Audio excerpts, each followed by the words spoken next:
Bienvenue dans notre école. Je vais faire un peu de publicité pour vous présenter ce qu'on a comme programme cette année. Alors cette année, la semaine prochaine, je suis vraiment content parce que je vais partir en Israël. Et il y en a plusieurs d'entre vous qui seront là aussi. Donc je suis vraiment content. C'est pas l'année prochaine à Jérusalem, c'est la semaine prochaine à Jérusalem. Et j'ai une bonne nouvelle pour vous. On a déjà préparé le voyage pour 2021, qui sera du 21 au 28 février. Et le thème sera « Rencontrer Dieu dans le désert ». Il y a une parole qui dit « Je t'ai conduit dans le désert pour parler à ton cœur ». Et on va vraiment prendre des temps dans le désert. Cette année, et j'espère l'an prochain, cette année, on va avoir un prophète qui va venir. J'ai écrit à plein d'orateurs en Israël. Purée, personne ne répondait. Et j'ai rencontré, et à chaque fois, c'est comme ça, c'est vraiment un truc. Dieu prévoit à chaque fois quelque chose que dans Israël. À chaque fois, il y a des surprises. Et j'ai deux amis qui étaient là, qui étaient aussi oratrices dans un de nos camps. Je les ai rencontrés dans un séminaire où elles prêchaient le lendemain. Et là, elles sont venues le soir d'avant. Donc, on a discuté. Elle m'a dit, écoute, on connaît un prophète en Israël. Mais la première fois que je l'ai vu, j'ai eu peur. Je dis, ah bon, comment ça, toi, t'as eu peur? Une guerrière comme ça et tout, t'as eu peur? Elle me montre la photo. Purée, le gars, il a les cheveux comme ça. La barbe comme ça. Et elle me dit, c'est un Jean-Baptiste. Puis je l'avais au téléphone, là, je lui ai dit, écoutez, est-ce que vous pouvez venir et tout? Il me dit, oui, je peux venir, je suis vraiment content de venir. Donc, on l'aura cette année. Il me dit, au fait, j'ai une parole pour vous. Le Saint-Esprit me dit, il commence à prophétiser sur moi. C'était waouh. C'est vraiment un prophète. Donc, on va vraiment être bénis. Et je pense que je vais le reprendre l'an prochain. Ou un autre orateur, on a toujours des gens particuliers qui viennent dans nos camps. Dieu béni.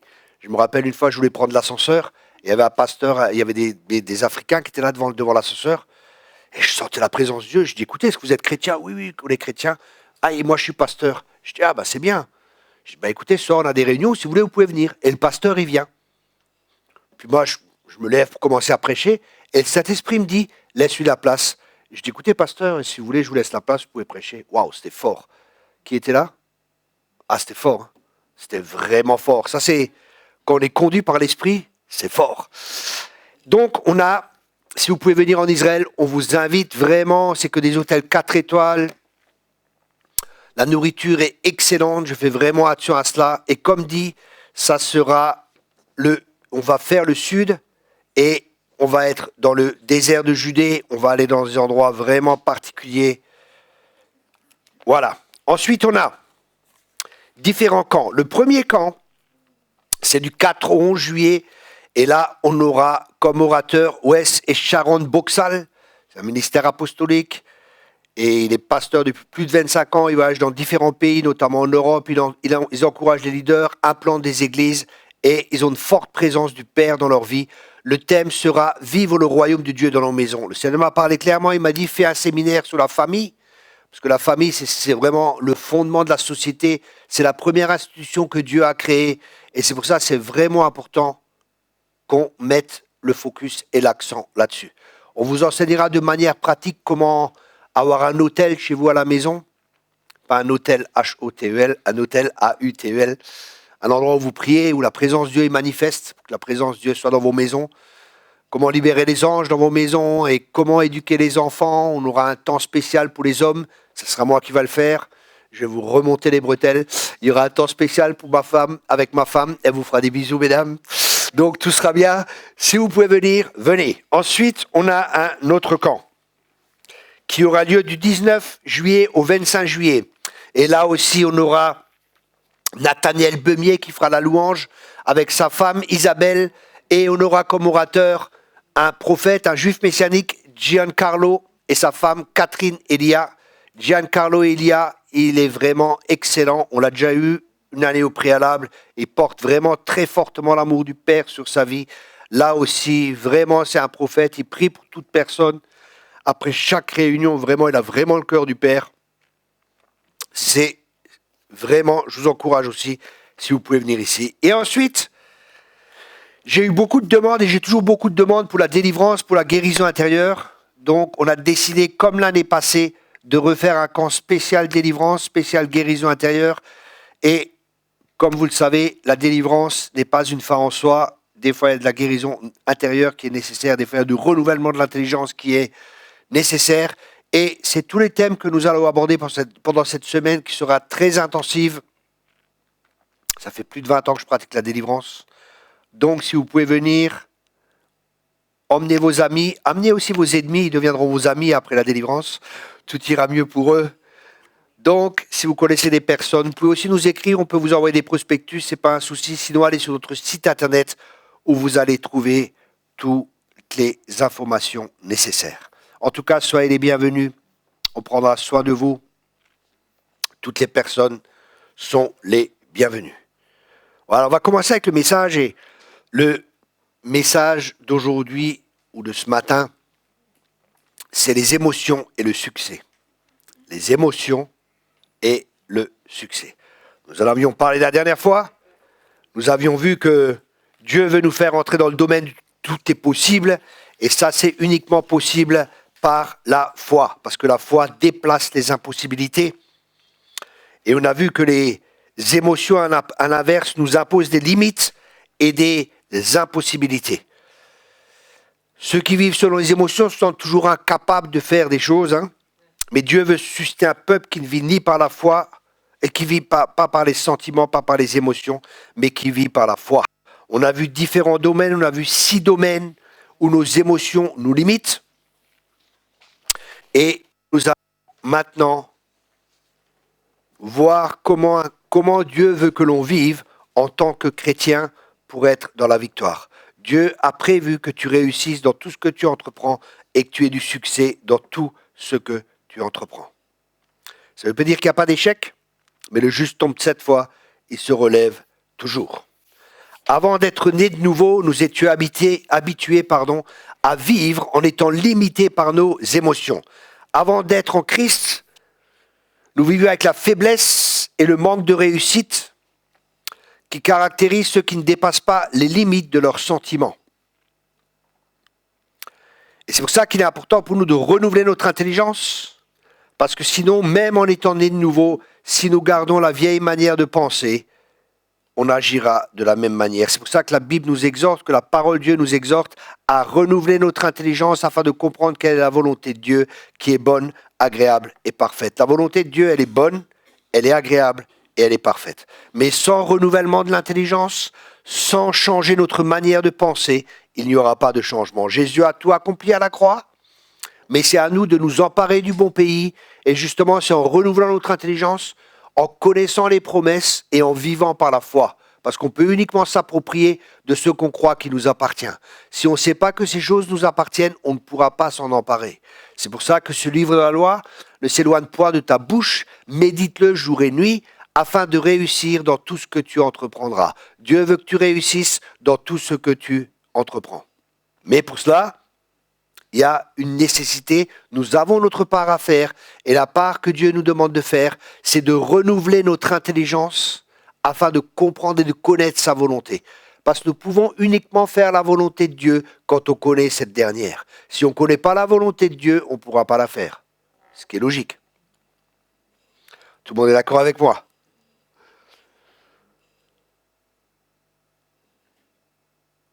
Au premier défi que nous allons avoir, si notre intelligence n'est pas renouvelée, nous serons tentés de nous réfugier dans nos émotions et de déclarer « je ne peux pas faire cela, je n'y arriverai pas, ce n'est pas possible, c'est trop difficile ».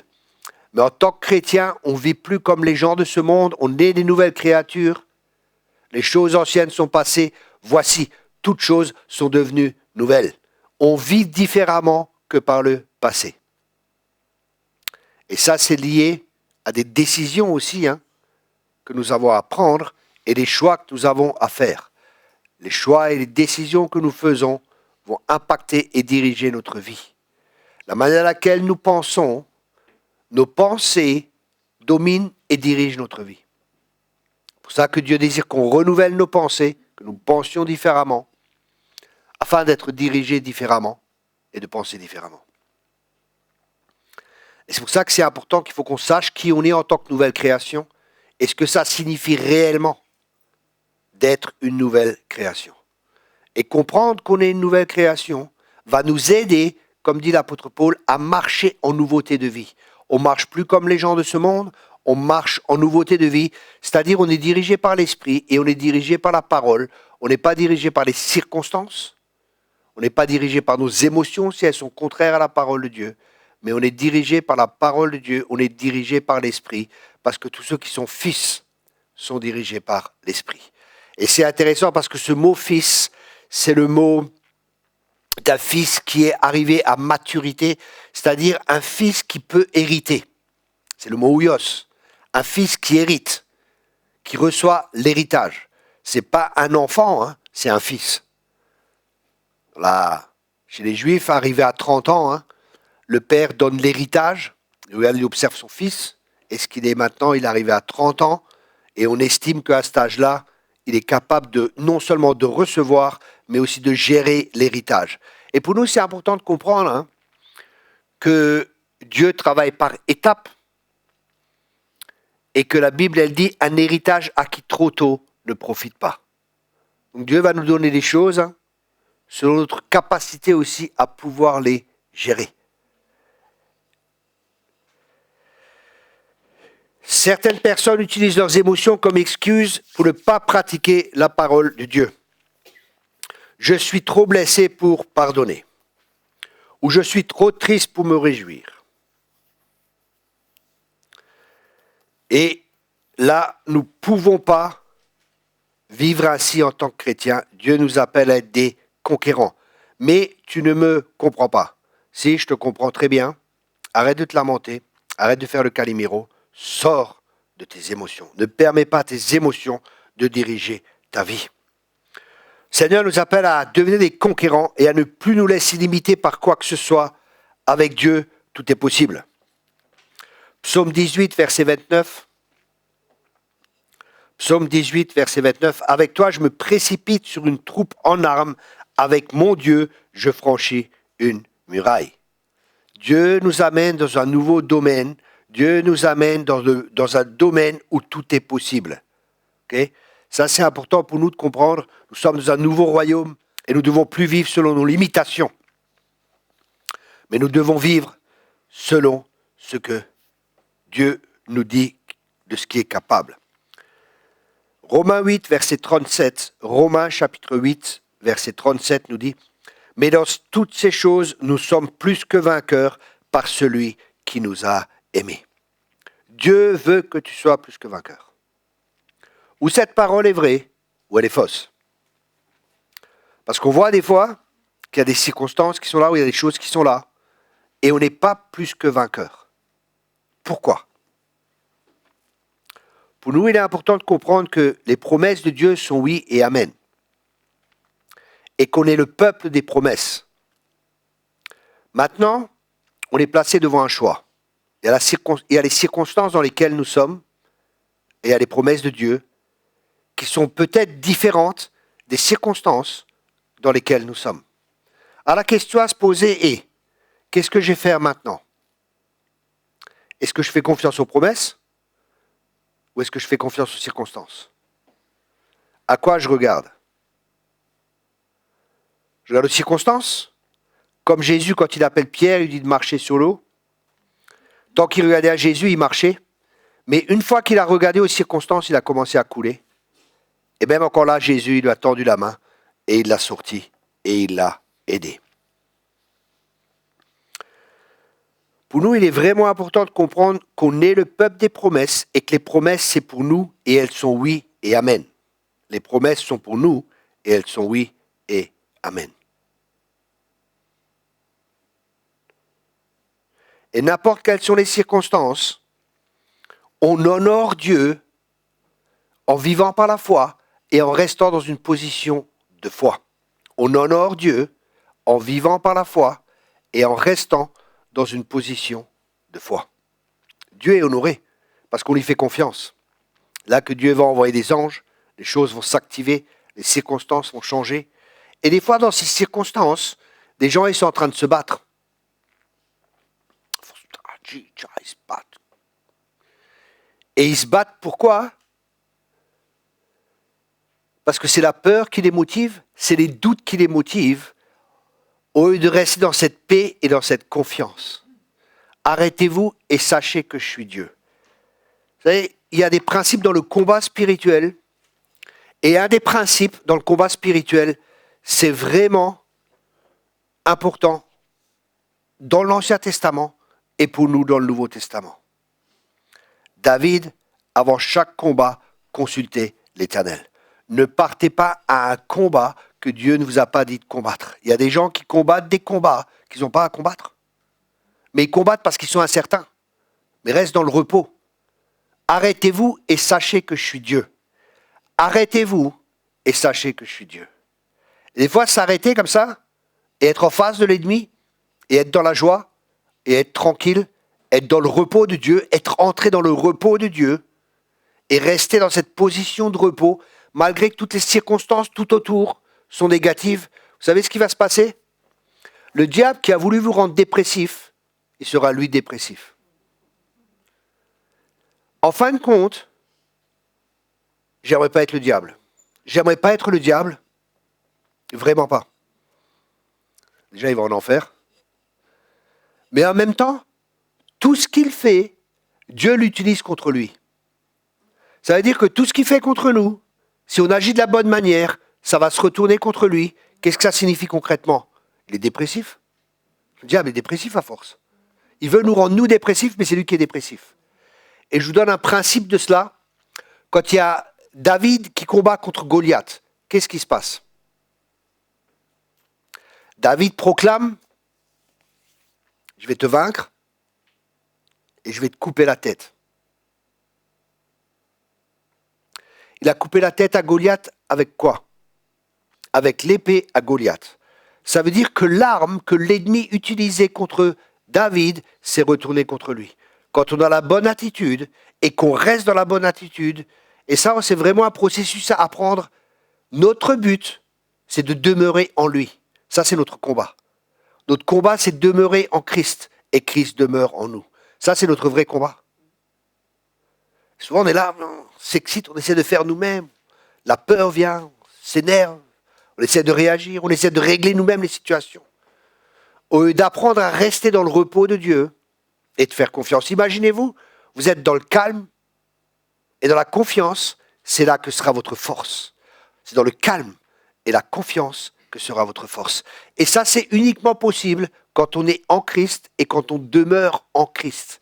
C'est pour ça que c'est tellement important de comprendre ces principes, parce que l'ennemi va essayer qu'on soit dans nos émotions, il va essayer de nous déstabiliser, il va essayer de nous énerver, il va tout essayer avec nos sentiments, avec nos émotions, pour que justement, on soit ballotté. Mais quand on est en Christ, on est sur le roc, on est sur le rocher des siècles, on est inébranlable. Et on est dans un royaume qui est inébranlable. Et ça, c'est vraiment un processus qu'on doit apprendre à rester en lui. Et pour ça, nous devons apprendre à devenir des personnes de conviction. C'est-à-dire qu'on a fait la transition entre la vie basée sur des sentiments et la vie qui est basée sur des convictions. Il y a une différence entre une vie qui est basée sur des sentiments et une vie qui est basée sur des convictions. Une conviction, c'est une certitude. Et cette certitude, elle a sa source dans une révélation. Parce que l'Esprit de Dieu atteste à notre esprit, il convainc notre esprit des réalités invisibles, il convainc notre esprit des promesses de Dieu qu'on ne voit pas, mais qui deviennent plus réelles que ce que l'on voit. Et c'est ça, marcher par la foi. Et Dieu veut qu'on marche par la foi. C'est-à-dire qu'on fait plus confiance aux promesses de Dieu qu'on ne voit pas que la réalité qui nous entoure, et on reste ferme dans la foi que nous confessons. La Bible dit de rester ferme dans la foi que nous confessons. C'est-à-dire rester ferme dans la foi que nous confessons. Qu'est-ce que c'est que la foi que nous confessons? La foi, elle vient de Dieu. La foi, ce n'est pas nous qui pouvons la produire, c'est Dieu. C'est Dieu qui nous donne sa foi. C'est-à-dire qu'on a la même foi que Dieu. Waouh, cette foi qui déplace les montagnes, cette foi où tout est possible.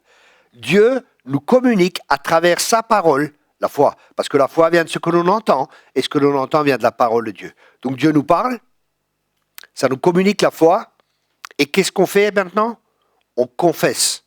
Confesser, en grec signifie dire la même chose que. Donc, on dit la même chose que Dieu. Dieu nous parle, on reçoit la foi, et maintenant c'est à nous de libérer la foi, c'est-à-dire de dire la même chose que ce que Dieu dit. Ça veut dire ce que Dieu met dans notre esprit, on le libère à travers notre bouche, on le libère dans le monde naturel autour de nous. Et la réalité autour de nous, elle doit se soumettre à la vérité. Je répète cela. Sa parole est la vérité. Quand Dieu nous parle, il nous communique sa parole est la vérité. On reçoit sa vérité, on reçoit sa parole, c'est-à-dire il nous communique la foi, ok? On a la foi, et c'est bien d'avoir la foi. Mais tu peux détruire la foi qui est en toi en parlant négativement. Ah, mais c'est difficile, ah, mais les circonstances, ah. Je ne dis pas de nier les circonstances. Les circonstances sont maintenant comme ça, mais elles vont changer. Parce c'est pour ça que l'espoir est tellement important. Et on est un peuple où il y a de l'espoir. Dieu est le Dieu de l'espoir. Dieu voit, je connais les projets que j'ai formés pour toi, projets de paix et non de malheur, et un avenir plein d'espérance. Et ça, c'est important pour nous parce qu'on vit dans le présent futur. On doit être des personnes vivant avec le présent futur. Pas avec le passé, mais avec le présent futur. C'est-à-dire ce qu'il y a maintenant et le futur que Dieu a prévu pour nous. On vit déjà où on tend vers ces choses et on marche dans ces choses. On marche vers l'avenir glorieux que Dieu a prévu pour nous. En tant que chrétiens, nous devons acquérir de fortes convictions par la parole de Dieu, parce que ce qui n'est pas le produit d'une conviction est péché. Et qu'est-ce que c'est le péché? C'est rater le but. Romains 14, verset 5 nous dit « Tel fait une distinction entre les jours, tel autre les estime tous égaux. Que chacun ait en son esprit une pleine conviction. Que chacun ait en son esprit une pleine conviction. » Est-ce que vous êtes convaincu que Dieu est pour vous? Est-ce que vous êtes convaincu que si Dieu est pour vous, qui peut être contre vous? Est-ce que vous êtes convaincu que Dieu veut vous aider dans la circonstance ou dans les circonstances dans lesquelles vous êtes? Ça demande de la foi. Et la foi, des fois, c'est de rester dans une position de paix. Là, l'ennemi, il est dérouté, quoi. Il te voit en paix, il te voit sourire, il te voit tranquille. Tout autour de toi est en train d'être chamboulé. Et toi, tu es là. Tu es comme Dieu qui se rit de ses ennemis. Tu ris au milieu des problèmes, au milieu des difficultés. Tu loues Dieu, tu adores Dieu. Waouh! Ça, c'est s'élever au-dessus des circonstances. Ça, c'est marcher par l'esprit. C'est être au-delà des choses naturelles. C'est vivre dans une autre dimension. Et Dieu veut que l'on vive dans une autre dimension, une dimension de foi. Pour entrer dans cette dimension, dans cette nouvelle vie, marcher dans cette nouvelle vie que Dieu a prévue pour nous, c'est marcher par la foi. C'est marcher en Christ et Christ en nous. Romains 14, verset 23 nous dit, Romains 14, verset 23, « Mais celui qui a des doutes au sujet de ce qu'il mange est condamné parce qu'il n'agit pas par conviction. Tout ce qui n'est pas le produit d'une conviction est péché. » Waouh! Dieu veut notre progrès. Dieu veut que notre domination croisse. Il est très intéressé à ce que son peuple progresse dans tous les domaines de la vie. Dieu est glorifié lorsque nous portons du fruit, lorsqu'on avance dans tout ce qu'on fait. Là, cette nuit, j'ai lu un livre sur la prospérité. Enfin, cette nuit, à 4h30 du matin. Un bon livre, très équilibré. J'aime beaucoup ce qui est équilibré. Vous savez, des fois, j'entends des messages sur la prospérité. Et je sentais qu'il y avait des choses qui étaient justes, mais je sentais qu'il y avait des choses qui étaient fausses. Et Dieu est un Dieu d'équilibre. Dieu veut qu'on prospère, mais il y a l'hyper-prospérité. Et des fois, quand on regarde l'hyper-prospérité, on voit que les seuls qui en profitent, c'est ceux qui prêchent. C'est ceux qui prêchent l'hyper-prospérité. Je crois en la prospérité, hein, mais je crois en la prospérité biblique. Un jour, je prêchais sur ça, sur la prospérité. Et pendant que je prêchais, le Saint-Esprit m'a dit, vous aurez toujours les pauvres avec vous. Waouh! Waouh! Vous aurez toujours les pauvres avec vous. Pendant que je prêchais, hein, c'est venu dans mon esprit, quoi. Je dis, waouh! Vous aurez toujours les pauvres avec vous. Et c'est vrai, quand on étudie la parole de Dieu, hein, on voit on voit qu'il y a différents temps. Il y a le temps avec l'Ancien Testament, le Nouveau Testament. Hein.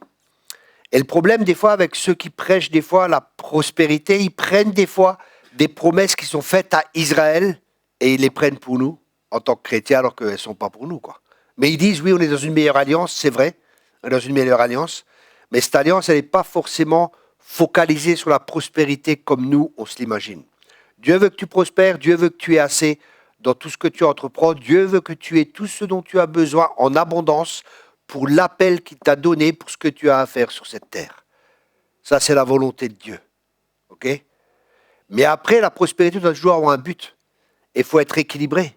Parce que dans le Nouveau Testament, quand il est question de finance ou question de prospérité, il est toujours question du cœur. Et c'est le cœur qui est important. Est-ce qu'on a un cœur pour donner ? Ou est-ce qu'on a un cœur égoïste, avare ? Là, les richesses peuvent être un piège. Et la Bible, à chaque fois, elle parle de ça. Hein. Mais j'en parlerai plus tard quand on parlera de la prospérité. On va aller sur ça en profondeur. Parce que c'est important qu'il y ait un équilibre. Vous avez commencé, hein, si le diable il peut pas t'arrêter, il va essayer de te pousser d'un côté ou il va essayer de te pousser de l'autre côté. Alors il y a ceux qui prêchent la pauvreté et il y a ceux qui prêchent l'hyper-prospérité. Et le problème des fois avec la pauvreté, c'est pas juste, hein, et ceux qui prêchent des fois l'hyper-prospérité, parce que la Bible s'explique par la Bible. Et ceux qui prêchent des fois l'hyper-prospérité, le problème qu'ils ont, ou qu'ils créent des fois à travers ça, c'est qu'ils fixent le regard des gens sur la terre et sur les choses terrestres. Et ces gens, des fois, ils oublient les choses célestes. Okay ? Là, je ne veux pas dire qu'il faut être mystique et être là-haut. Non, non, on a les pieds sur terre. On gère bien nos familles. On gère bien nos finances parce qu'on est gérant de nos finances. Hein. Moi, je crois que Dieu veut que tu prospères. Mais je crois aussi que tu dois apprendre à être dans le contentement avec ce que tu as. Ça ne veut pas dire que tu ne dois pas amasser plus. Hein. Tu peux amasser plus, amasse plus. Mais quelle est la motivation ? Quel est le but ? Est-ce que l'argent que tu amasses a une mission ? Ça, c'est important. Et des fois, on voit ceux qui prêchent la pauvreté, oui, ceci, cela, et ils prennent certains versets où Jésus a dit de laisser tout. Hein. Mais ça, Jésus, il le dit à certaines personnes. Il ne le dit pas à tout le monde, de tout laisser. Vous comprenez ? Et il y en a qui vont prêcher ça, oui. Et d'autres, ils vont prêcher, ils vont prendre 2-3 versets du contexte, sans prendre tous les autres versets. Et c'est pour ça que c'est important que nous soyons des personnes d'équilibre, et que nous connaissions. L'apôtre Paul disait, je vous ai enseigné tout le conseil de Dieu. Il n'a pas enseigné une partie du conseil de Dieu, il a dit, je vous ai enseigné tout le conseil de Dieu. Ça, c'est important pour nous, hein, de connaître tout le conseil de Dieu, pas juste une partie, parce que sinon on sera des chrétiens déséquilibrés. Et malheureusement, il y a du déséquilibre dans beaucoup trop d'églises. Quand je dis beaucoup trop, ça veut dire que même s'il n'y en a qu'une, c'est déjà trop. Parce que Dieu est un Dieu d'équilibre. Et Jésus a dit, prenez mon joug sur moi, sur vous, pardon. Prenez mon joug, et son joug, c'est sa parole.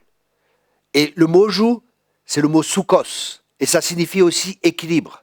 Ça veut dire quand la parole de Dieu, on prend la parole de Dieu sur nous et qu'on se soumet à la parole de Dieu, on aura un équilibre. Dieu veut qu'on soit des chrétiens équilibrés. Pas équilibristes. Équilibrés. C'est pas pareil. Ça va ? Parce qu'on voit plein de choses qui se passent. Hein. Des fois, j'ai vu des choses, mais c'est terrible, quoi. Dieu veut qu'on élargisse l'espace de l'attente. Ça veut dire commencer à dominer sur des choses qui ne nous étaient pas assujetties avant, contrôler et influencer les choses que nous ne contrôlions pas avant. Dans Ésaïe 54, versets 2 et 3, il dit « Élargis l'espace de ta tente, qu'on déploie les couvertures de ta demeure, ne retiens pas. Allonge tes cordages et affermis tes pieux, car tu te répandras à droite et à gauche, ta postérité envahira des nations et peuplera des villes désertes. » Ici, on voit que Dieu, plus Christ grandit en nous, plus son autorité grandira en nous. Et plus il pourra se manifester au travers de nous.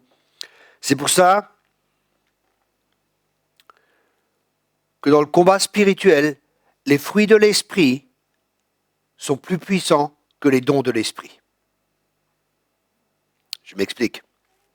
L'ennemi vient et vous restez dans la paix. La paix est un fruit de l'esprit. Et vous restez dans la paix, malgré que tout autour de vous, ça chamboule tout ce que vous voulez, et vous restez dans la paix, vous restez en Christ qui nous donne sa paix. Cette paix qui surpasse toute intelligence. C'est une paix surnaturelle qui est en nous, c'est Christ en nous, le prince de la paix qui règne. Et quand le prince de la paix règne, sa paix règne en nous. Et le Dieu de paix a écrasé Satan sous nos pieds. Ça veut dire que la paix est une arme terrible, une arme magnifique pour combattre et pour avoir la victoire. Parce que le but, c'est pas de combattre. Le but, c'est de rester dans la victoire, c'est de rester dans tout ce qui a déjà été accompli à la croix. Et la paix est un fruit de l'esprit. C'est pour ça que les fruits de l'esprit sont plus puissants que les dons. Ça ne veut pas dire que les dons, des fois, on peut avoir une parole de connaissance et pouf, ça va libérer quelque chose. On proclame et ça va nous libérer, ça va nous aider. Mais ce qu'on va le plus utiliser dans le combat spirituel, ce sont les fruits de l'esprit, c'est-à-dire le caractère de Christ qui doit être formé en nous. Il y a Johnny Hallyday qui chantait « Noir, c'est noir, il n'y a plus d'espoir ». Nous on dit « Noir, c'est noir, il y a toujours d'espoir ». C'est pas tout à fait pareil, c'est pas le même état d'esprit, c'est certainement pas le même esprit non plus. Il nous faut de la force. Le succès ne tombe pas du ciel, il faut de la force pour l'acquérir. Dieu veut qu'on ait de la force. Ton Dieu t'ordonne que tu sois puissant. Ton Dieu t'ordonne que tu sois fort. La question est, Paul il dit, c'est quand je suis faible que je suis fort. Qu'est-ce que ça signifie? Ça signifie que notre force ne vient pas de nous. La force vient de Christ en nous. De Christ qui est en nous. C'est lui ma force. Je puis tout par celui qui me fortifie. Toujours par celui qui me fortifie. C'est-à-dire, Christ me fortifie avec sa force. Et j'ai sa force. Ce n'est pas une force humaine. C'est pour ça que Paul disait, c'est quand je suis faible que je suis fort. Dieu nous a des fois à l'usure. Qu'est-ce que je veux dire par là? On perd nos forces. On ne se confie plus en nous. Ça, c'est justement aussi des fois avec les richesses. Des fois, des gens qui ont beaucoup de moyens, ils dépendent plus de Dieu. Et ça peut être un piège. Nos richesses peuvent être un piège. Si notre cœur n'est pas attaché à Dieu fermement, c'est pour ça que nos cœurs doivent être attachés à Dieu et dépendre de Dieu. Dieu n'a rien contre la richesse, mais il veut que nos cœurs lui soient attachés. Et ne soient pas attachés aux richesses, c'est-à-dire que notre confiance ne soit pas dans les richesses, mais que notre confiance soit en lui.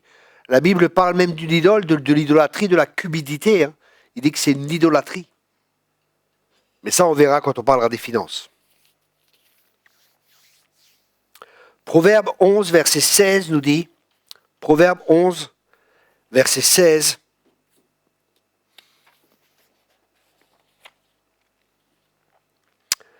une femme qui a de la grâce obtient la gloire, et ceux qui ont de la force obtiennent la richesse. Dieu veut que tu sois fort. Nous avons de la force, nous pouvons nous battre pour entrer dans notre terre promise. Caleb, qui était âgé de 80 ans, avait la force de se lever pour conquérir une montagne. Alléluia, quand j'aurai 80 ans, Seigneur, quelle montagne encore est-ce qu'il y a à vaincre? Josué 14, verset 11. Josué 14, verset 11. Je suis encore vigoureux comme au jour où Moïse m'envoya. J'ai autant de force que j'en avais alors, soit pour combattre, soit pour sortir et pour entrer.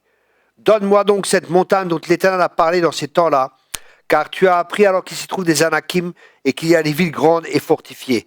L'Éternel sera peut-être avec moi et je les chasserai comme l'Éternel a dit. Waouh! Qu'est-ce que c'est qui fait que Caleb était ainsi? Je crois qu'il y a plusieurs critères. Déjà, je crois que Caleb était ainsi parce qu'il était avec Josué. Et pourquoi Josué était ainsi? Parce que Josué était avec Moïse. Quand Moïse rentre dans la tente, on lit dans la parole de Dieu, Josué était toujours prêt.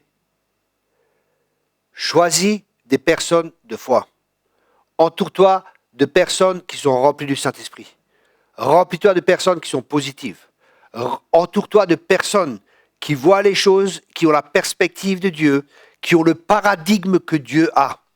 C'est-à-dire la perspective et la manière de voir les choses comme Dieu les voit, et non pas des gens qui sont négatifs, qui te disent c'est pas possible, mais des gens qui ont la perspective de Dieu, qui ont le langage du ciel, tout est possible à celui qui croit. Amen. Ça veut dire que nos relations sont très importantes. Dis-moi qui tu fréquentes, je te dirai qui tu es. Parce qu'on est transformé au travers de nos fréquentations aussi. C'est pour ça, fréquente Jésus. Prends du temps dans la prière. Prends du temps avec le Seigneur. Et tu seras transformé à son image. Vous savez, les gens qui ne prennent pas de temps avec Dieu et qui croient réussir, forget it. Qui croient réussir selon Dieu. Hein. Je ne parle pas de la réussite du monde. Hein. Prenez du temps avec Dieu. Parce que la réussite, un des objectifs de la réussite, c'est d'accomplir le plan de Dieu pour notre vie. Et le plan de Dieu pour notre vie est toujours lié à la mesure de Christ en nous, l'espérance de la gloire. Combien Christ a pris de place dans notre vie? Combien est-ce que nous avons laissé la place à Christ dans notre vie pour que son règne vienne et que sa volonté se fasse? Quand on dit que ton règne vienne, on dit que ton règne vienne dans ma vie, que ton règne vienne, que ton autorité, que ta seigneurie s'établisse de plus en plus dans ma vie, c'est-à-dire aussi le Seigneur de nos émotions, le Seigneur de nos sentiments, que ce soit plus eux qui dirigent. S'il veut être le Seigneur, ça doit être sa parole qui doit nous diriger et sa parole qui doit nous conduire. Et on doit arrêter de se fier aux sentiments, aux émotions qui peuvent être contraires à la parole de Dieu. Si elles sont en accord avec la parole de Dieu, c'est positif. Mais si elles sont contre, ne nous y soumettons pas.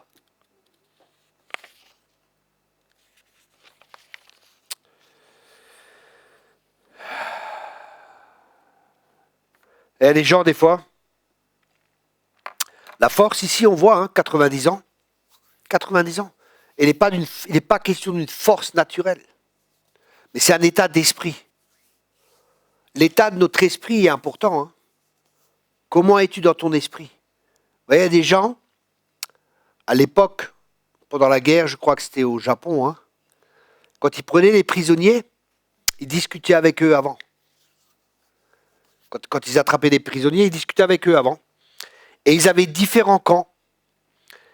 Et il y avait des camps où les gens étaient bien nourris. Et des camps, dans le même camp, hein, ils mettaient des sections. Il y avait une section où les gens étaient moins bien nourris. Et dans les sections où les gens étaient moins bien nourris, c'est des gens qui avaient une volonté forte. C'est des gens qui étaient décidés. Des gens qui étaient motivés. Des gens qui se disaient, je vais sortir de là. Je ne vais pas mourir ici. Et malgré qu'ils les nourrissaient moins, ils étaient en meilleure forme que ceux qui nourrissaient bien et qui avaient un état, entre parenthèses, peut-être pas dépressif, mais qui n'était pas aussi positif et aussi aller de l'avant. Vous savez, des fois, même dans les hôpitaux, hein, si vous parlez avec des médecins, tout ça, ils vont vous dire, waouh, il y a des personnes, malgré qu'elles sont malades comparées à d'autres, celles-là, elles vont s'en sortir. Chez eux, je vois moins de possibilités. Pourquoi? Parce qu'il y a un état d'esprit aussi qui est là. Je vais m'en sortir. Ils veulent se battre. Il y en a qui abandonnent. Ils veulent plus se battre.